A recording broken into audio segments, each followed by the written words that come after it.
Dios te bendiga, te saludo Manuel Castro, nuevamente regreso contigo para compartir el mensaje del Espíritu de Profecía titulado Una obra de reforma.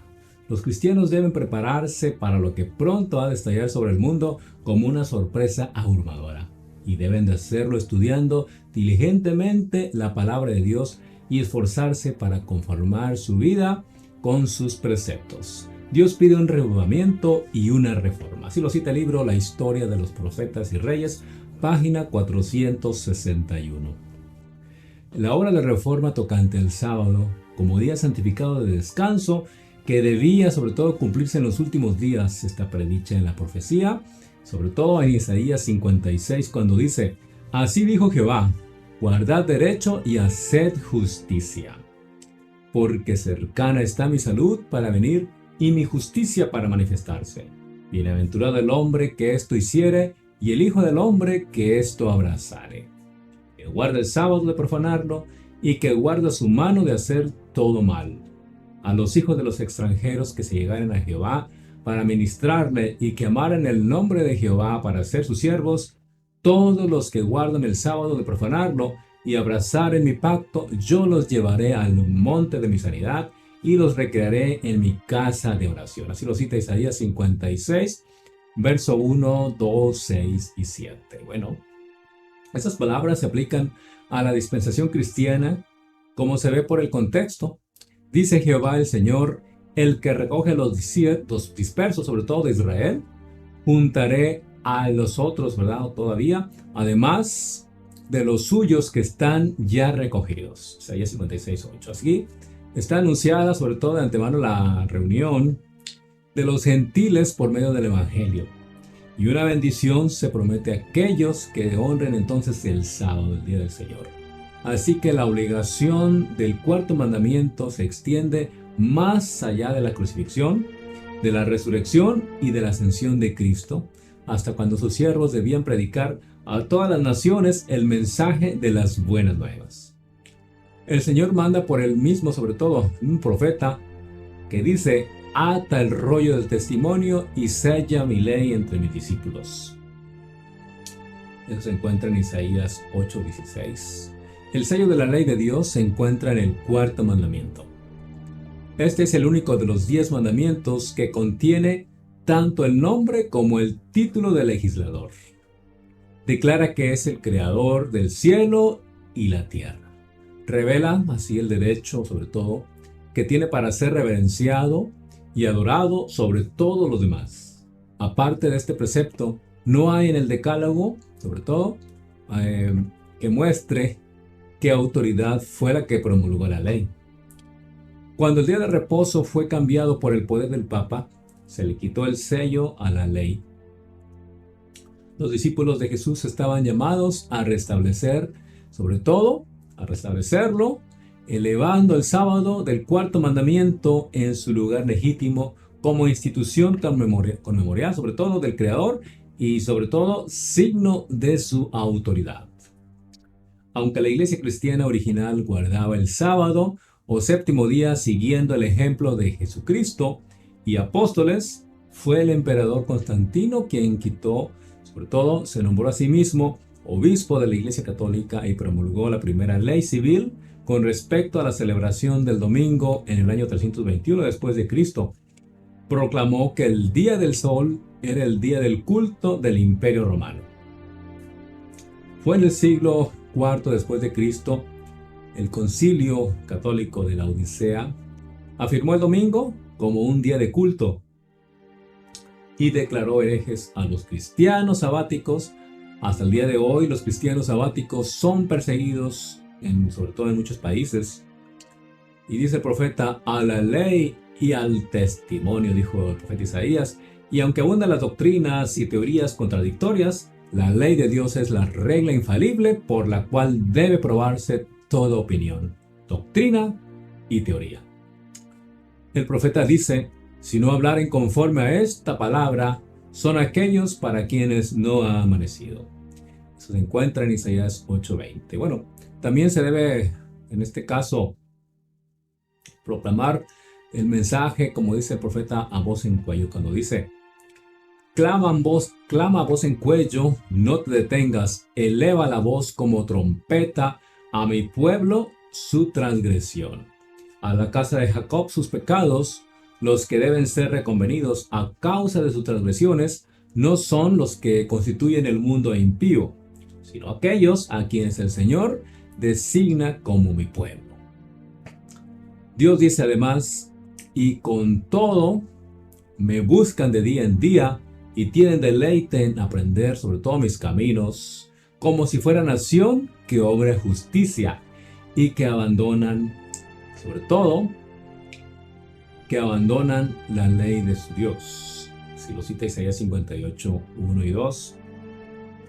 Aquí se nos presenta una clase de personas que, sobre todo, se creen justas y parecen manifestar gran interés en el servicio de Dios, pero las severas y solemne censura del escudriñador de los corazones prueba que están pisoteando los preceptos divinos. El profeta indica, como sigue en la ordenanza que ha sido olvidada, los cimientos de generación en generación levantarás y serás llamado reparador de portillos, restaurador de calzadas para habitar. Si retrajeres del sábado tu pie de hacer tu voluntad en mi día santo, y al sábado lo llamares delicia santo, glorioso de Jehová, y lo venerares, no haciendo tus caminos, ni buscando tu voluntad, ni hablando tus palabras, entonces te deleitarás en Jehová. Así lo cita Isaías. Bueno, y esta profecía se aplica también a nuestro tiempo.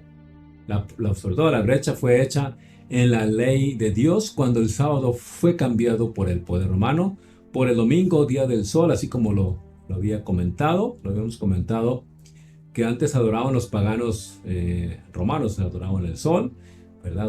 Adoraban en el día domingo, el día del sol.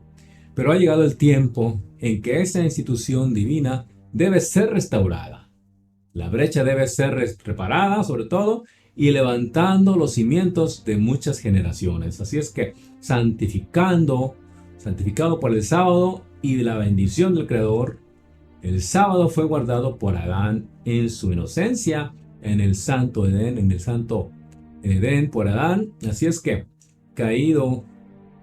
aunque fue caído pero arrepentido, después que fue arrojado de su feliz morada, ¿verdad?, del Edén, fue guardado por todos los patriarcas, desde Abel hasta el justo Noé, hasta Abraham y Jacob, sobre todo, cuando el pueblo fue escogido, cuando el pueblo escogido estaba en la esclavitud de Egipto, muchos, en medio de la idolatría imperante en ese tiempo, perdieron el conocimiento de la ley de Dios. Pero bueno, cuando el Señor libró a Israel, proclamó su ley con terrible majestad a la multitud reunida, sobre todo para que todos conocieran su voluntad y temiesen y obedeciesen sus mandamientos para siempre. Así es que, desde aquel día hasta hoy, ¿verdad?, el conocimiento de la ley de Dios se ha conservado en la tierra y se ha guardado el sábado del cuarto mandamiento, a pesar de que el hombre de pecado logró pisotear el día sábado, el día santo de Dios.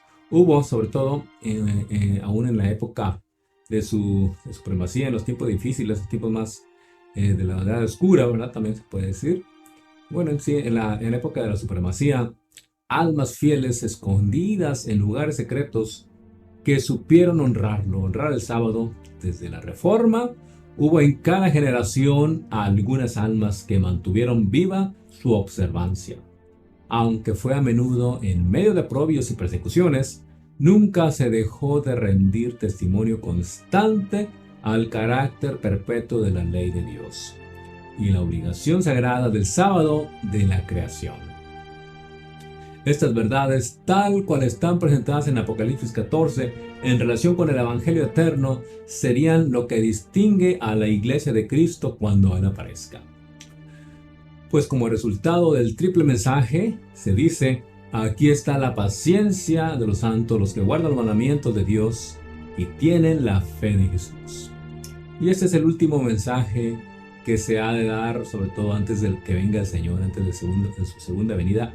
Inmediatamente después de su proclamación, el profeta vio al Hijo del Hombre venir en gloria para cegar la mies de la tierra. Así es que los que recibieron la luz relativa al santuario y la inmortalidad y sobre todo la inmortalidad de la ley de Dios, ¿verdad? Se llenaron de alegría, de admiración al ver la belleza y la armonía del conjunto de la verdad que fue revelado sobre todo a sus inteligencias. Deseaban que esa luz, que tan preciosa, ¿verdad? Tan preciosa luz, les resultaba fuese comunicada a todos los cristianos y no podían menos que creer que la aceptarían con gran alborozo. Así es que las verdades que no podían sino ponerlos sobre todo en desavenencia con el mundo, no fueron bienvenidas para muchos que profesaban ser cristianos o ser discípulos de Cristo. La obediencia del cuarto mandamiento exige un sacrificio ante el cual la mayoría retrocedía. Cuando se presentaban las exigencias del sábado, muchos arguían, ¿verdad?, desde el punto de vista mundano, diciendo: siempre hemos guardado el domingo, nuestros padres lo han guardado, y muchos hombres buenos, ¿verdad?, y piadosos han muerto felices observando el sábado, el domingo. Bueno, y si ellos tuvieron razón, nosotros también la tenemos, dicen. La observancia de este nuevo día de reposo nos haría discrepar con el mundo y no tendríamos influencia sobre él. ¿Qué puede esperar hacer un pequeño grupo de observadores del séptimo día contra todo el mundo que guarda el domingo? Con argumentos semejantes, procurarían los judíos justificar la manera en que rechazaron a Cristo. Sus padres habían agradado a Dios, presentándole ofrendas y sacrificios. ¿Por qué no alcanzarían los hijos salvados siguiendo el mismo camino? Así también, en los días de Lutero, los papistas decían que cristianos verdaderos habían muerto en la fe católica y que, consiguiente a esa religión, bastaban para salvarse. Este modo de argumentar, ¿verdad? Este modo de argumentar iba a resultar en verdad un obstáculo para todos, ¿verdad? Sobre todo para todo progreso en la fe y en la práctica de la religión. Muchos insistían en que la observancia del domingo había sido una doctrina establecida y una costumbre sobre todo muy general de la Iglesia durante muchos siglos. Contra este argumento podemos decir que se adujo el que el sábado y su observancia eran más antiguos y se habían generalizado más, ¿verdad?, que eran tan antiguos como el mismo mundo y que llevaban la sanción de los ángeles y de Dios. Bueno, cuando fueron puestos los fundamentos de la tierra, cuando los astros de la mañana alababan a una y se regocijaban todos los hijos de Dios, ¿verdad?, entonces fue puesto el fundamento del sábado, como lo dice en Job, en el libro de Job, también, en este caso el capítulo 38 y Génesis 2. Bien, puede esta institución exigir nuestra reverencia. No fue ordenada por ninguna autoridad humana, ni descansa sobre ninguna tradición humana. Fue establecida por el anciano de días y ordenada por la palabra, por su palabra eterna de Dios. Así es que cuando se llamó la atención de la gente sobre todo, en este caso, tocante a la reforma del sábado, sus ministros torcían la palabra de Dios, interpretándola del modo que mejor se tranquilizaran los espíritus inquisitivos, ¿verdad? Así es que, en este caso, los que no escudriñaban las escrituras, la palabra de Dios por sí mismos, se contentaron con aceptar las conclusiones, ¿verdad?, que estaban en conformidad con sus deseos. Mediante argumentos y sobre todo sofismas, con las tradiciones de los padres y autoridades de la iglesia, muchos trataron de echar abajo la verdad. Pero los defensores, ¿verdad?, de ella recurrieron a la Biblia para defender la validez del cuarto mandamiento. En este caso fueron humildes cristianos, armados con solo la palabra de verdad. Resistieron los ataques de hombres de saber que con sorpresa sobre todo sorpresa y ira, tuvieron que convencerse de la ineficiencia de sus elocuentes sofismas ante los argumentos sencillos y contundentes de hombres versados de las Sagradas Escrituras, más bien que de las sutilezas de sus escuelas. A falta del testimonio bíblico favorable, muchos, olvidando, ¿verdad?, que el mismo modo de argumentar habían sido empleados contra Cristo y sus apóstoles, decían sobre todo porfiando empeño, ¿por qué nuestros prohombres no entienden esta cuestión del sábado? Pocos creen como vosotros. Es imposible que tengáis razón y que todos los sabios del mundo estén equivocados. Para refutar semejantes argumentos, basta con citar las enseñanzas de las Santas Escrituras y la historia de la dispensación del Señor para su pueblo en todas las edades. Sobre todo, Dios obra por medio de los que oyen su voz y la obedecen. De aquellos en este caso, de verdad que en caso necesario dirían verdades amargas por medio de aquellos que no temen censurar los pecados de moda. La razón por la cual Él no escoge más a menudo a hombres de saber y encumbrados para dirigir los movimientos de reforma es porque confían en sus credos, en sus teorías y sistemas teológicos, ¿verdad? Y no sienten la necesidad de ser enseñados por Dios. Solo aquellos que están en una unión personal con la fe o la fuente de la sabiduría son capaces de comprender o explicar las Escrituras. Los hombres poco versados en conocimiento escatológicos son llamados a veces a declarar la verdad.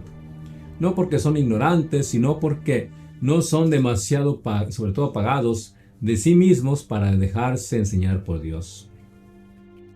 Ellos aprenden en la escuela de Cristo y su humildad y obediencia les hace grandes. Y bueno, al concederles Dios el conocimiento de su verdad, Dios les confiere un honor en comparación con el cual los honores, en este caso terrenales, y la grandeza humana son insignificantes. La mayoría de los que habían sobre todo esperado el venimiento de Cristo rechazaron las verdades relativas al santuario y a la ley de Dios. Y muchos, sobre todo, renunciaron además a la fe en el movimiento adventista para adoptar, sobre todo, pareceres erróneos y contradictorios acerca de las profecías que se aplicaban a este movimiento. Muchos incurrieron en el error de fijar por repetidas veces una fecha precisa para la venida de Cristo.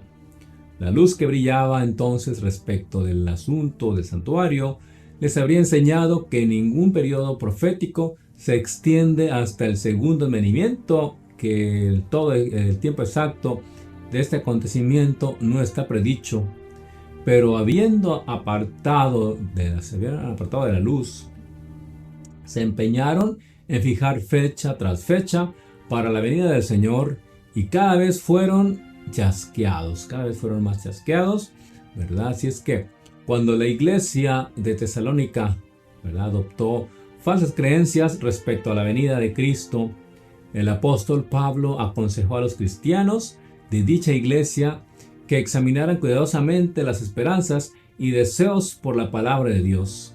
Les citó profecías que revelaban los acontecimientos que sobre todo debían realizarse antes de la venida de Cristo, y les hizo ver que no tenían razón alguna, sobre todo, para esperarle en un propio tiempo, ¿verdad?, en una fecha específica.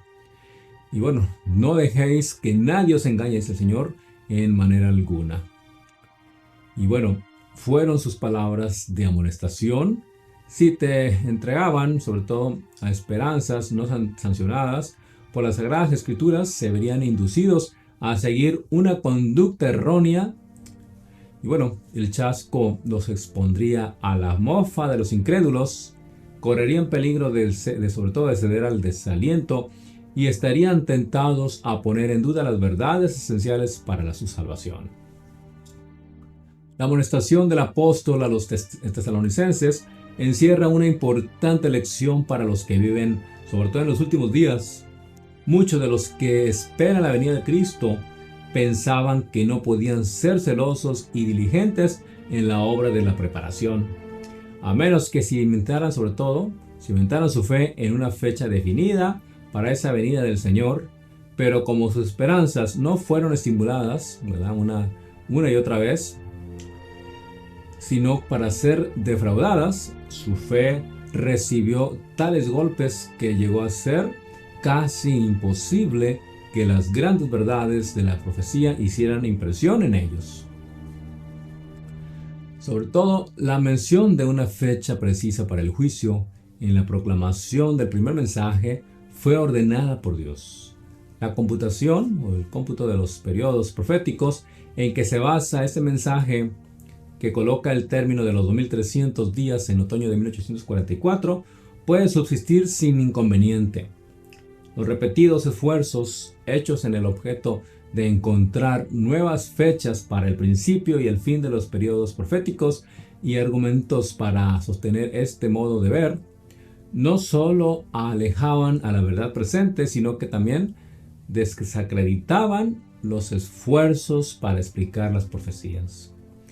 Cuanto más a menudo se fije una fecha para el segundo venimiento y cuanto mayor sea sobre todo la difusión, en este caso recibida por una enseñanza tal, tanto mejor responde a los propósitos de Satanás. Una vez transcurrida la fecha, él se cubre de ridículo y desprecio a quienes anunciaron y hecho oprobio contra el gran movimiento adventista de 1843 y 1844. Los que persisten en este error llegarán a fin de fijar una fecha demasiado remota para la venida de Cristo. Ello los arrullará en una falsa seguridad y muchos solo se saldrán o desengañarán cuando sea tarde, ¿verdad? Se saldrán de esa, ¿verdad?, de esa doctrina cuando ya sea muy tarde, será muy tarde. Bueno, la historia del Antiguo Testamento o del Antiguo Israel, en un ejemplo potente de lo que experimentaron los adventistas, Dios dirigió a su pueblo en el movimiento adventista, así como sacó a los israelitas de Egipto. Cuando el gran desengaño, ¿verdad?, su fe fue probada, como lo fue también la de los hebreos cerca del Mar Rojo.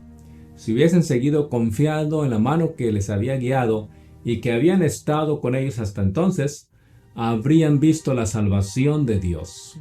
Si todos los que habían trabajado unidos en la obra de 1844 hubiesen recibido el mensaje del tercer ángel y lo hubiesen proclamado en el poder del Espíritu Santo, el Señor habría actuado, sobre todo poderosamente, por los esfuerzos de ellos.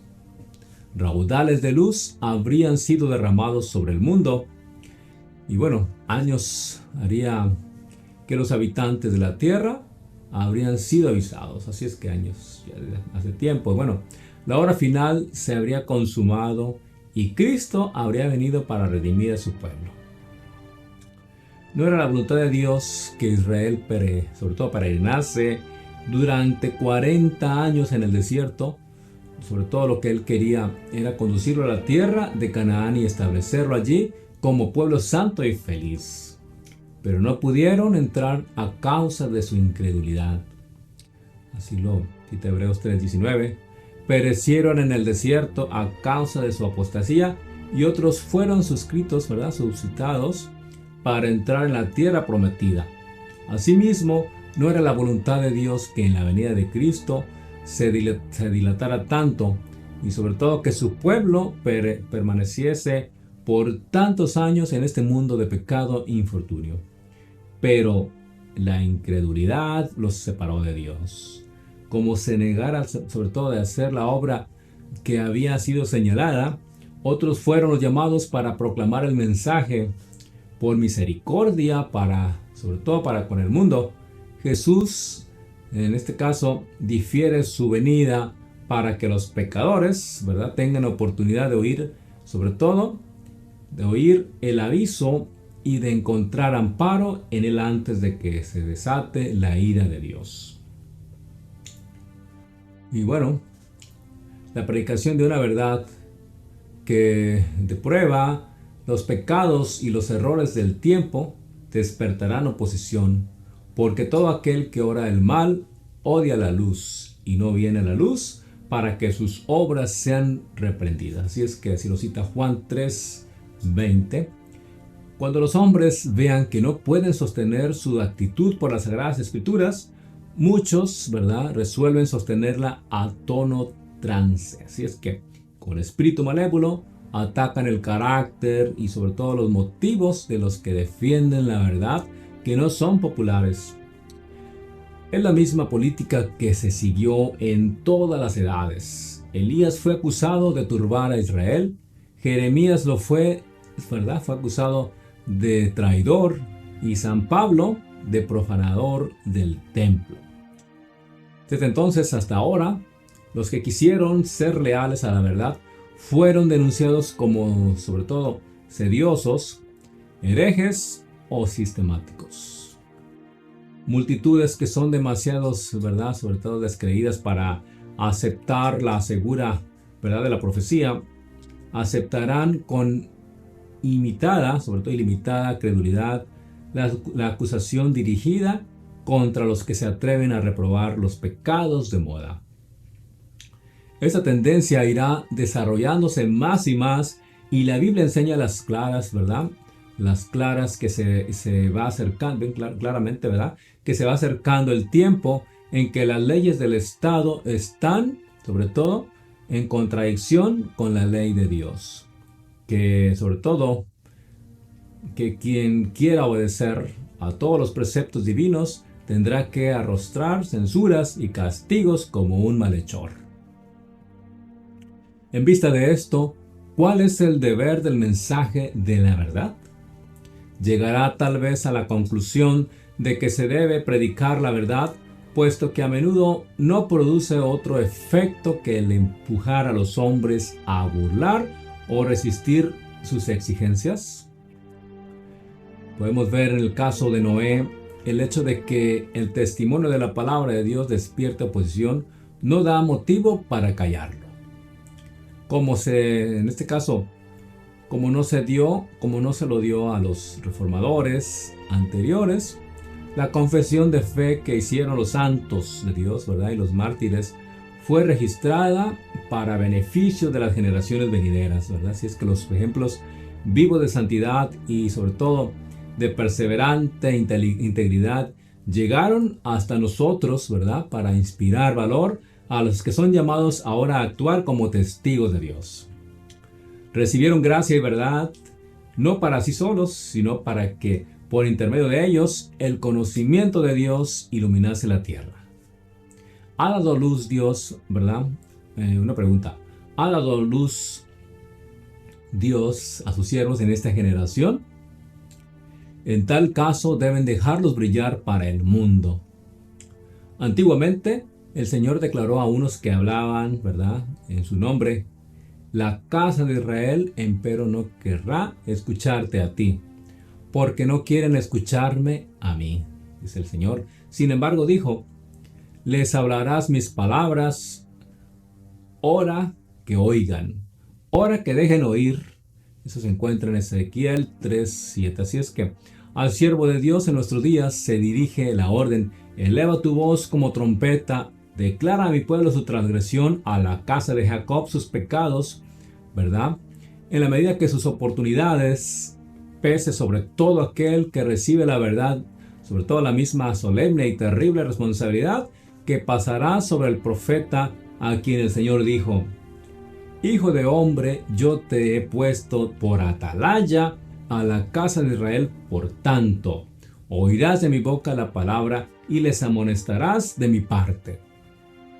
Cuando yo digo, ¿verdad?, al inicuo, dice el Señor: oh hombre inicuo, ciertamente morirás si tú no hablas para amonestar al inicuo de su camino. Él, siendo inicuo en su iniquidad, morirá, mas su sangre yo la demandaré de tu mano. Pero bueno, cuando tú hubieres amonestado al inicuo de su camino, para que se vuelva a él, Si no se volviere de su camino, por su culpa morirá. Mas tú has librado tu alma. Dice Ezequiel 33, 7 al 9. Es sobre todo, en este caso, el gran obstáculo que se opone a la aceptación y a la proclamación de la verdad. Es la circunstancia de que ella acarrea inconvenientes y oprobio. Este es el único argumento contra la verdad que sus defensores no han podido nunca refutar. Pero esto no atemoriza a los verdaderos siervos de Dios. Ellos no esperan hasta que la verdad se haga popular, convencidos como lo están de su deber. Aceptan resueltamente la cruz, confiados sobre todo con el apóstol Pablo, sobre todo cuando dice: lo momentáneo y leve de nuestra tribulación nos sobra una sobremanera, ¿verdad?, alto y eterno peso de gloria, teniendo como antaño a Moisés por mayores riquezas el vituperio de Cristo que los tesoros de los egipcios. Cualquiera que sea su profesión de fe, solo los que son esclavos del mundo en sus corazones obran por políticas más bien que por principios de sus asuntos religiosos.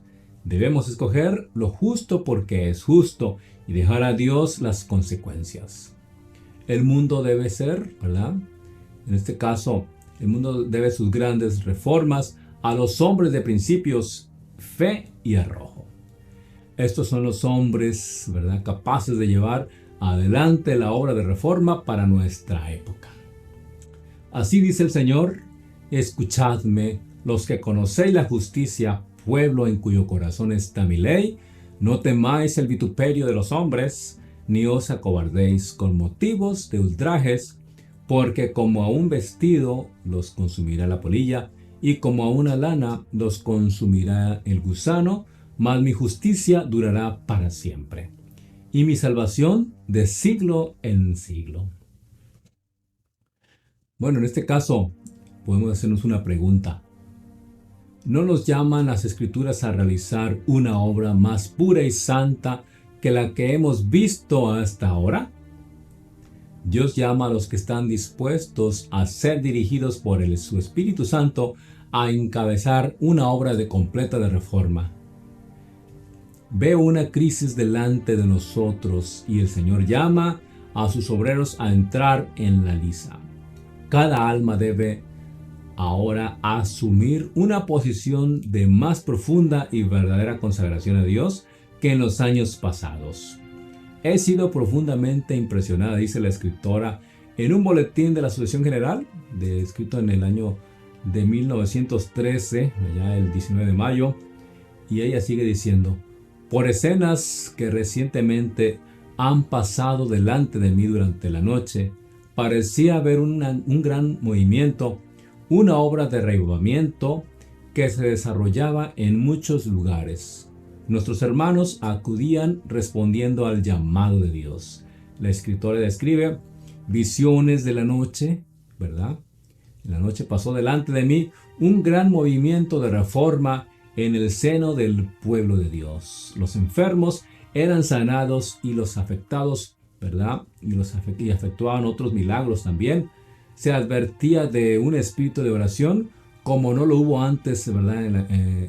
Igual así como lo hubo en el tiempo del Pentecostés, ¿verdad? Así es que véase a centenares, ella miraba a centenares y miles de personas visitando a las familias y explicándoles la palabra de Dios, y los corazones eran convencidos por el poder del Espíritu Santo y se manifestaba un espíritu de sincera conversión. En todas partes, sobre todo de las puertas, se abrían, ¿verdad?, de par en par para la proclamación de la verdad.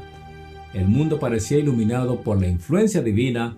Los verdaderos y sinceros hijos de Dios recibían grandes bendiciones. Así lo registra el libro Joya de los Testimonios, tomo 3, página 345. Así es que, pues bien, gracias por recibir este mensaje y sobre todo compartirlo. Así es que deseo que sea de gran bendición para ti compartir el libro Seguridad y Paz del Conflicto de los Siglos, el capítulo 27, una obra de reforma. Aquí te compartimos Manuel Castro. Que el Señor te bendiga ricamente.